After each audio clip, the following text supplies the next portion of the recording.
Assalamualaikum warahmatullahi wabarakatuh.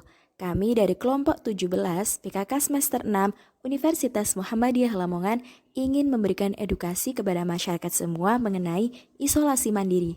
Selamat menyaksikan. Apa sih isolasi itu? Isolasi adalah upaya memisahkan seseorang yang sakit yang membutuhkan perawatan COVID-19 atau seseorang terkonfirmasi COVID-19 dari orang yang sehat yang bertujuan untuk mengurangi risiko penularan. Isolasi dilakukan sejak seseorang suspek mendapatkan perawatan di rumah sakit atau seseorang dinyatakan terkonfirmasi COVID-19. Paling lama dalam 24 jam sejak kasus terkonfirmasi. Kriteria isolasi dan sembuh pada kasus terkonfirmasi COVID-19 menggunakan gejala sebagai patokan utama.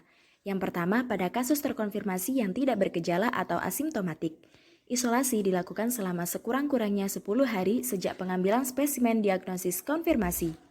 Dan yang kedua, pada kasus terkonfirmasi yang bergejala, di mana isolasi dilakukan selama 10 hari sejak muncul gejala ditambah dengan sekurang-kurangnya 3 hari bebas gejala, demam, dan gangguan pernapasan. Sehingga untuk kasus-kasus yang mengalami gejala selama 10 hari atau kurang harus menjalani isolasi selama 13 hari. Karantina dan isolasi dapat dilakukan secara mandiri di rumah masing-masing, di mana syaratnya ada sebagai berikut. Yang pertama, syarat klinis, yaitu usia kurang dari 45 tahun. Yang kedua, tidak memiliki komorbid.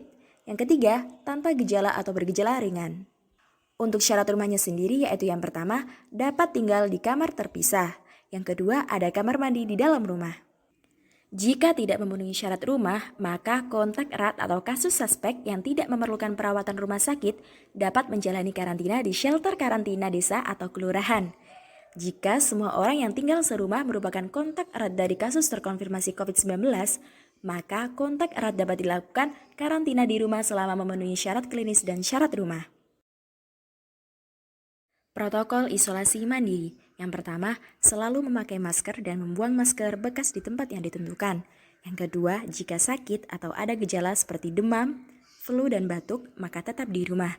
Jangan pergi bekerja, sekolah, ke pasar, atau ke ruang publik untuk mencegah penularan masyarakat. Ketiga, manfaatkan fasilitas telemedicine atau sosial media kesehatan dan hindari transportasi publik. Beritahu dokter dan perawat tentang keluhan dan gejala yang ditemukan, serta riwayat bekerja di daerah terjangkit atau kontak dengan pasien COVID-19. Yang keempat, selama di rumah, bisa bekerja di rumah. Gunakan kamar terpisah dari anggota keluarga lainnya dan jaga jarak 1 meter dari anggota keluarga. Yang kelima, tentukan pengecekan suhu harian, amati batuk dan sesak napas. Hindari pemakaian bersama peralatan makan dan mandi dan tempat tidur.